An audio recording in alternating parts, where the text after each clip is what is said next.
Hello students, we were studying about the topic gastrointestinal disorder, right?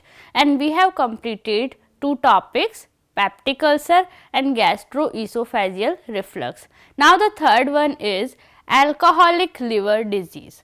As we can see, the name of this topic, alcoholic liver disease, means this disease is the result of overconsumption of alcohol for long time. Okay अगर alcohol का consumption लंबे time तक अगर कोई इंसान करता है तो उससे अल्कोहलिक लिवर डिजीज होने के चांसेस होते हैं. Over consumption of alcohol for long time which leads to build the fats in our body. Okay और फैट्स के बढ़ने से ओवर कंजप्शन ऑफ अल्कोहल क्या बढ़ाएगा, फैट बढ़ाएगा बॉडी में, और फैट्स के बढ़ने से फैट्स का डिपोजिशन होगा बॉडी में और वो क्या कॉज करेगा, डिजीज कॉज करेगा. अगर ये फैट लिवर में डिपॉजिट होता है तो इसे फैटी लिवर कहते हैं. क्या बोलते हैं, fatty liver. It is a type of alcoholic liver disease, fatty liver.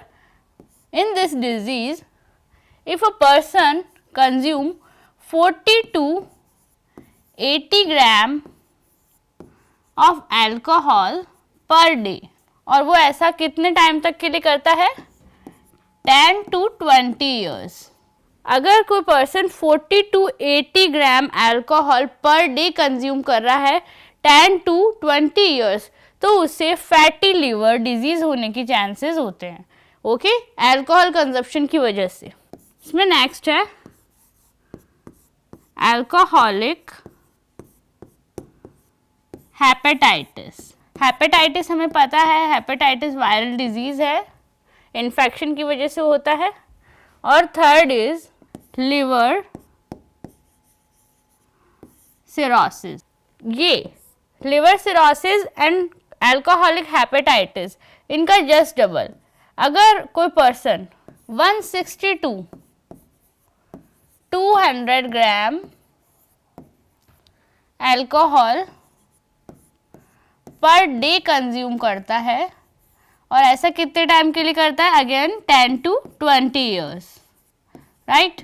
तो उसे alcoholic hepatitis and liver cirrhosis होने के चांसेस होते हैं. ओके तो अल्कोहलिक लिवर डिजीज में कौन कौन सी डिजीज आ गई, fatty liver, alcoholic hepatitis and liver cirrhosis.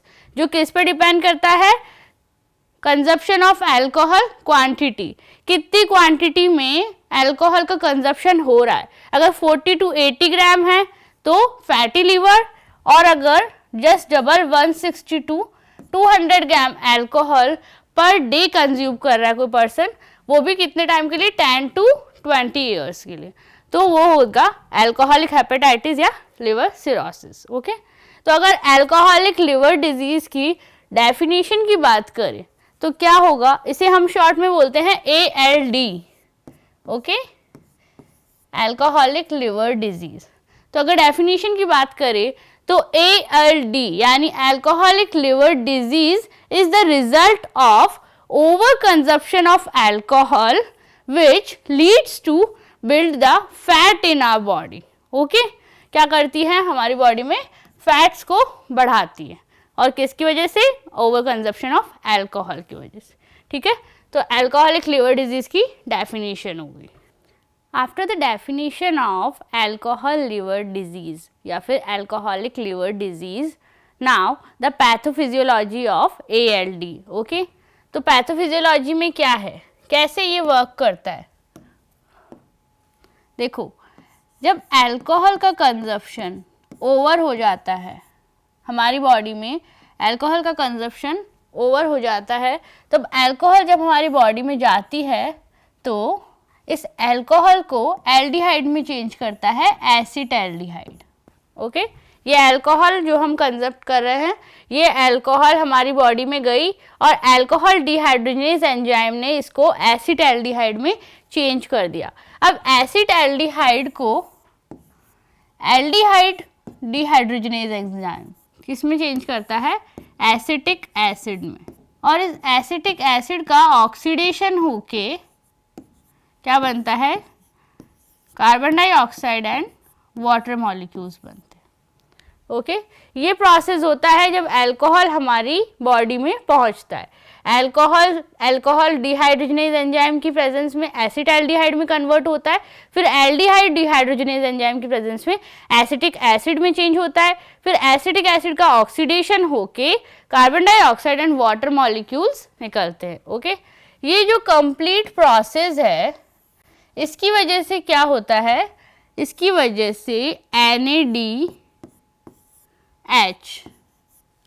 ये प्रोड्यूस होता है। ओके, अब NADH प्रोड्यूस होने की वजह से NADH एंड NAD+ इनका रेशो जो है वो क्या हो जाता है, इंक्रीज हो जाता है। ओके, इनका रेशो क्या हो गया, इंक्रीज हो गया। इस रेशो के इंक्रीज होने की वजह से क्या होता है, NADH का लेवल इंक्रीज और NAD+ का लेवल क्या हो जाता है, डिक्रीज हो जाता है।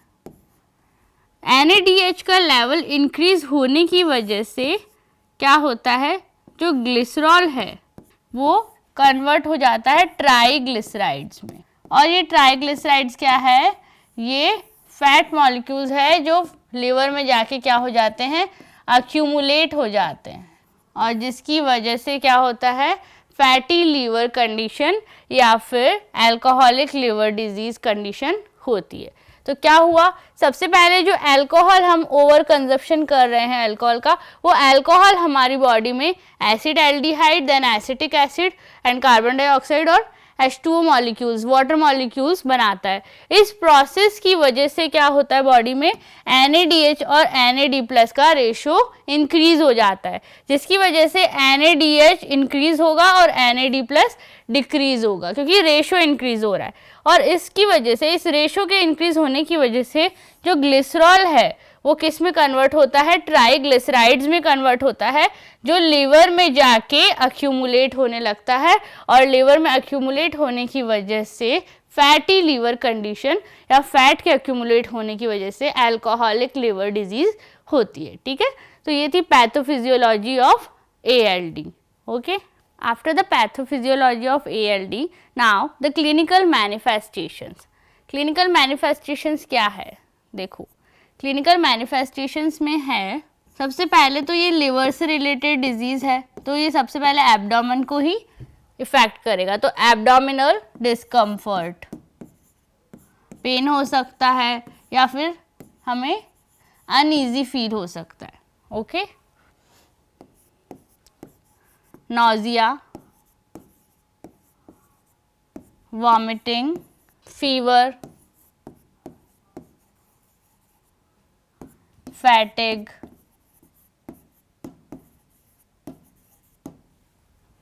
ओके, और हाइपरटेंशन भी इससे होता है, यानी ब्लड प्रेशर भी हाई हो सकता है इससे, ALD से। ओके, कंफ्यूजन की सिचुएशन होगी, कोई भी डिसीजन लेने से पहले हम बहुत कंफ्यूज होंगे, और बिहेवियरल चेंजेस, बिहेवियर भी हमारा चेंज हो जाएगा, यानी मूड स्विंग्स बहुत ज़्यादा होंगे। मैल न्यूट्रिशन, बहुत ज़्यादा वीकनेस। मैल न्यूट्रिशन इसलिए क्योंकि लिवर से रिलेटेड डिजीज़ है, तो क्या डाइजेस्टिव सिस्टम को अफेक्ट करेगी, और डाइजेस्टिव सिस्टम को अफेक्ट करेगी तो बॉडी को न्यूट्रिशन नहीं मिलेगा, मैल न्यूट्रिशन। और इसमें है लॉस ऑफ एपेटाइट, यानी भूख भी लगना बंद हो जाएगी, क्योंकि लिवर से रिलेटेड डिजीज़ है। ओके, तो ये क्लिनिकल मैनिफेस्टेशंस है किसके, ALD के। एक इसमें टर्म आती है एसाइड्स, ये कंडीशन होती है, फ्लूइड अक्यूमुलेट होने लगता है एब्डोमेन में, जिसको भी लिवर से रिलेटेड अगर अल्कोहलिक लिवर डिजीज़ है तो उसका आपने देखा होगा एब्डोमेन का जो साइज़ है वो बढ़ जाता है। पूरी बॉडी में इतना फैट नहीं होता, लेकिन एब्डोमेन में फैट होने लगता है बहुत ज़्यादा, एब्डोमेन ऐसे फूलने लगता है। तो वो क्यों होता है, फ्लूइड अक्यूमुलेट होने लगता है एब्डोमेन में इस डिजीज़ में। इस कंडीशन को बोलते हैं एसाइड्स। ओके, तो ये क्लिनिकल मैनिफेस्टेशंस हैं एब्डोमेन से related, abdominal discomfort, nausea, vomiting, fever, fatigue, hypertension, confusion and behavior changes, malnutrition, loss of appetite, okay, and last is asides. ये clinical manifestations है ALD के. Alcoholic liver disease में मैंने आपको fatty liver बता दिया. Now the second disease is hepatitis. Hepatitis क्या होता है देखो, हेपेटाइटिस वायरस की वजह से होता है. ये वायरल इन्फेक्टेड डिजीज़ है जो लिवर में होती है. अब इसमें कौन कौन से वायरल, इसमें 4 टाइप के based on the types of virus. कौन कौन से वायरस है जिनकी वजह से ये हो सकती है. ये 4 टाइप के वायरस होते हैं जिसमें 4 टाइप के हेपेटाइटिस कॉज होते हैं.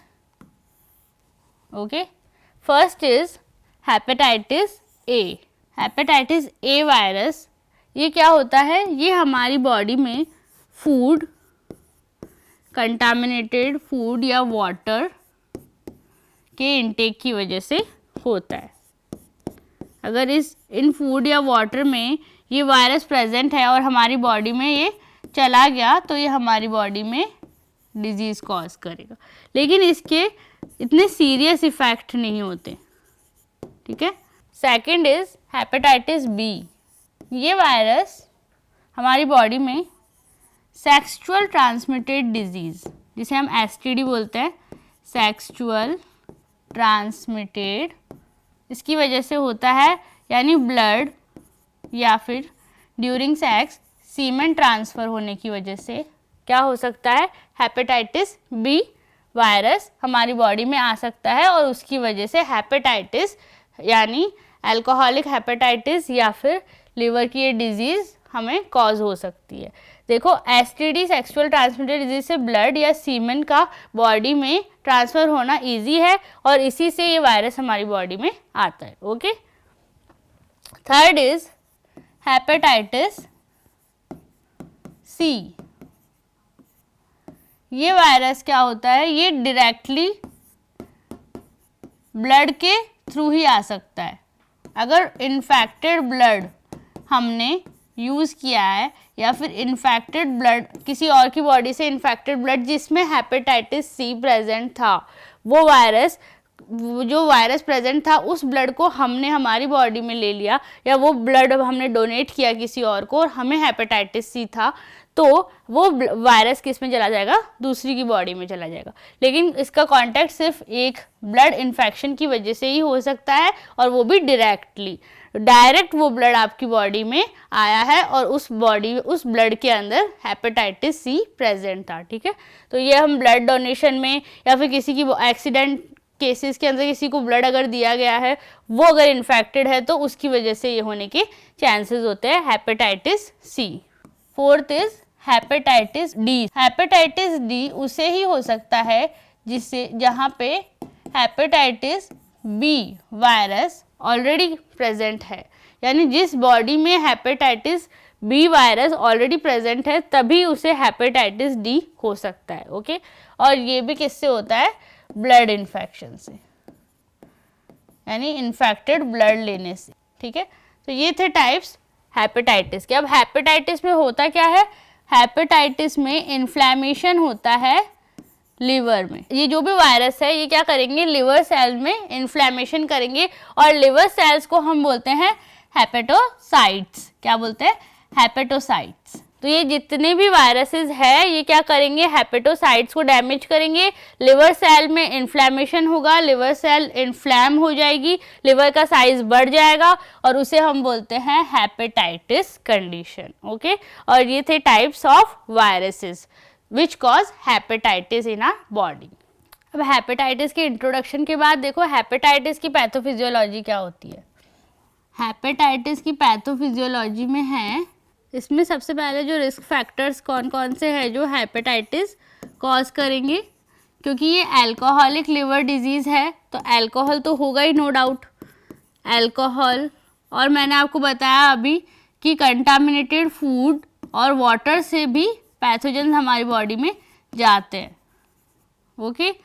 और डायरेक्ट वायरस के थ्रू। अगर किसी ब्लड में वायरस है ऑलरेडी तो वो अगर ब्लड हमारी बॉडी में हमने लिया है तो उससे वायरस के थ्रू वो डायरेक्टली हमारी बॉडी में जा सकते हैं।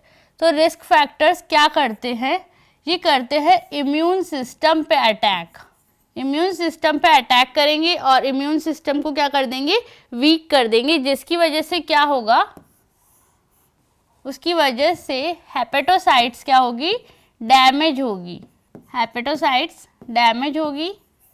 ओके, और लिवर की जो फंक्शन है, लिवर का फंक्शन होता है डिटॉक्सिफिकेशन करना। जितने भी टॉक्सिक मटेरियल्स है वो क्या करता है, लिवर फिल्टर करता है और हमारी बॉडी से बाहर निकालता है।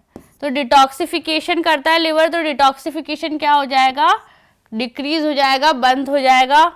लिवर का जो फंक्शन है, डाइजेशन में जो लिवर का वर्क होता है वो क्या हो जाएगा, कम हो जाएगा, और उसकी वजह से क्या होगा, मेटाबॉलिज्म डिक्रीज हो जाएगी।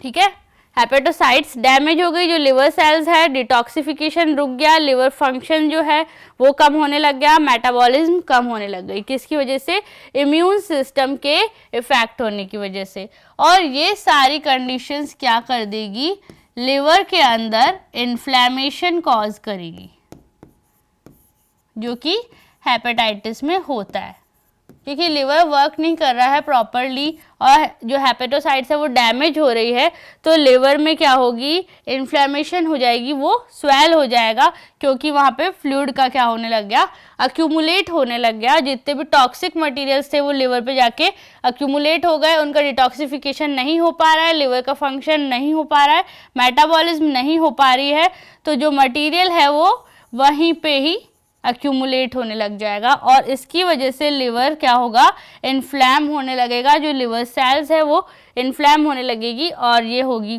कौन सी डिजीज, हेपेटाइटिस। ठीक है, तो risk factors, alcohol, pathogens, food, जो वाटर और फूड से हमारी बॉडी में आते हैं, इम्यून सिस्टम को अफेक्ट करते हैं, और ये फंक्शंस डिक्रीज होते हैं, जिसकी वजह से लिवर इन्फ्लैम होता है, and that is called hepatitis.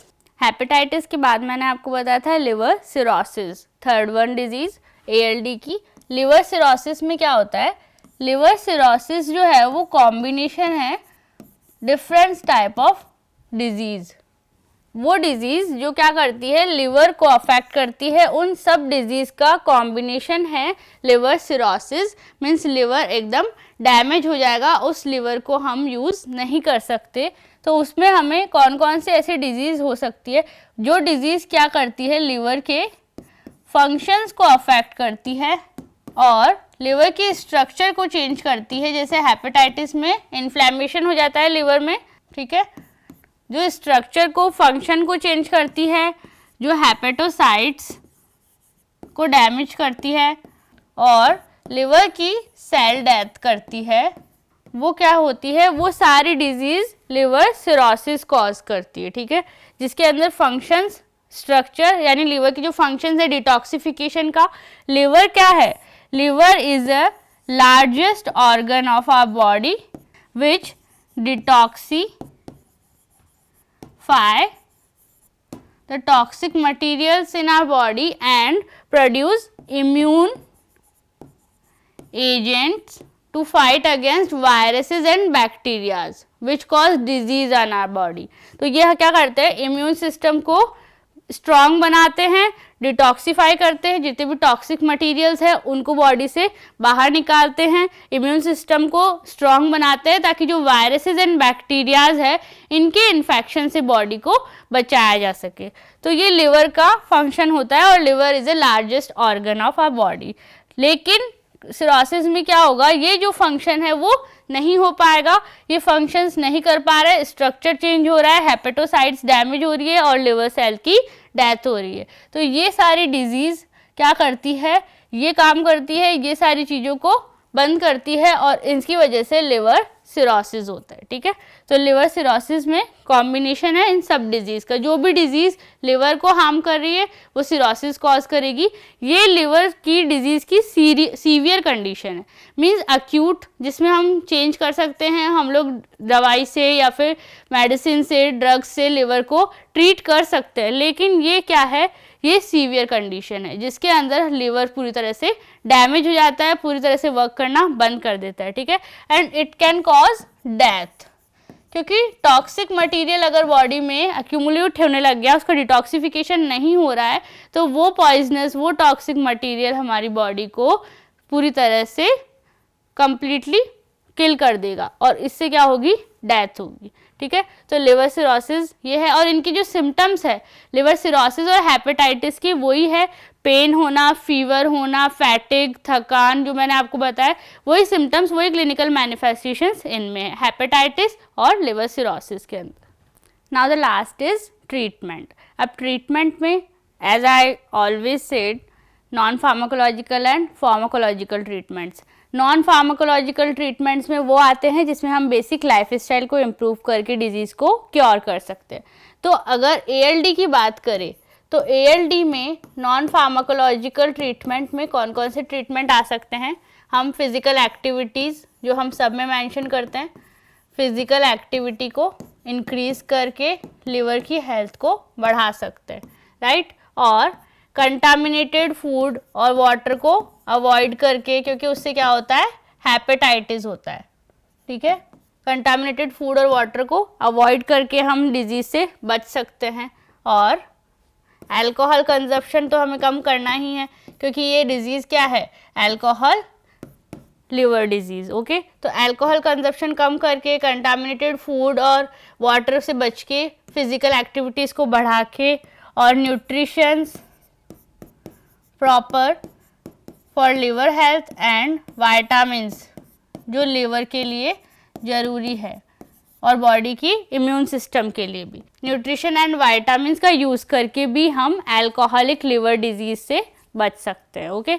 तो ये नॉन फार्माकोलॉजिकल ट्रीटमेंट है ALD की। अब है फार्माकोलॉजिकल ट्रीटमेंट। फार्माकोलॉजिकल ट्रीटमेंट में क्या है, हम ड्रग्स और मेडिसिन यूज़ करते हैं, जिसमें फर्स्ट है एंटीबायोटिक्स, क्योंकि इसके अंदर इन्फेक्शन होता है हेपेटाइटिस का, hepatitis A, B, C, D, viruses के इन्फेक्शन की वजह से भी लिवर में डिजीज़ हो सकती है। तो हेपेटाइटिस से बचने के लिए एंटीबायोटिक्स यूज़ करते हैं, जो क्या करते हैं, उन बैक्टीरियल्स और वायरसेस को क्या करते हैं, किल करते हैं, और उसकी वजह से डिजीज़ क्योर होती है।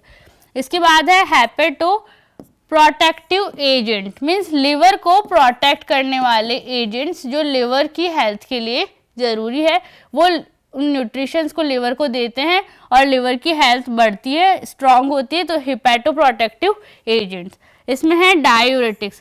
Third is diuretics. डायूरेटिक्स का काम क्या होता है, जो एक्सेस फ्लूइड है बॉडी में उसको क्या करते हैं, ये बाहर करते हैं। तो ये फ्लूइड जो होगा वो अक्यूमुलेट नहीं होगा लिवर में, जो लिवर में फ्लूइड अक्यूमुलेट होने लगा जिसकी वजह से लिवर इन्फ्लैम हो रहा है, उस फ्लूइड को क्या करते हैं, ये बॉडी से बाहर निकालते हैं। Last is laxatives. लैक्सेटिव्स क्या करते हैं, एब्जॉर्ब कर लेते हैं टॉक्सिक मटेरियल्स को, ओके, एब्जॉर्ब कर लेते हैं ये टॉक्सिक सब्सटेंसेस को। तो इससे क्या होता है, लिवर में इन्फ्लेमेशन नहीं होगा, हेपेटोसाइट्स जो सेल्स है उनकी डेथ नहीं होगी। तो लैक्सेटिव्स का काम होता है टॉक्सिक मटेरियल को एब्जॉर्ब करना, और डायूरेटिक्स का काम क्या होता है, जो फ्लूइड एक्सेस हो गया बॉडी में उसको बॉडी से बाहर निकालना, ठीक है। और हेपेटो प्रोटेक्टिव एजेंट जो लिवर की हेल्थ को प्रोटेक्ट करते हैं, और एंटीबायोटिक्स जो क्या करते हैं, वायरसेस को, बैक्टीरियाज को किल करते हैं, ओके। तो ये ड्रग्स है जो यूज़ होते हैं pharmacological treatment of alcoholic liver disease, okay. और अगर फाइनली अगर इन ड्रग से भी कुछ नहीं हो रहा है और लाइफस्टाइल इंप्रूव करने से भी कुछ नहीं हो रहा है, means pharmacological treatment and non pharmacological treatment से कुछ नहीं हो रहा है, तो लास्ट ऑप्शन क्या बचता है, लिवर ट्रांसप्लांटेशन का। लिवर जो ऑर्गन है वो ट्रांसप्लांट हो सकता है, मीन्स अगर लिवर कम्प्लीटली डैमेज हो गया है, उस लिवर को अब ट्रीट नहीं किया जा सकता, उसका जो सिरोसिस है उसका लेवल बढ़ गया है, तो अब लिवर सिरोसिस होने के बाद लिवर को हम ट्रांसप्लांट कर सकते हैं, उस डैमेज लिवर को हम हेल्दी न्यू लिवर से ट्रांसप्लांट कर सकते हैं, ओके। तो चेंज कर सकते हैं, रिप्लेस कर सकते हैं, और लिवर को हम ट्रांसप्लांट करके भी क्योर कर सकते हैं डिजीज़ को, ठीक है। तो ये थे treatment of alcoholic liver disease.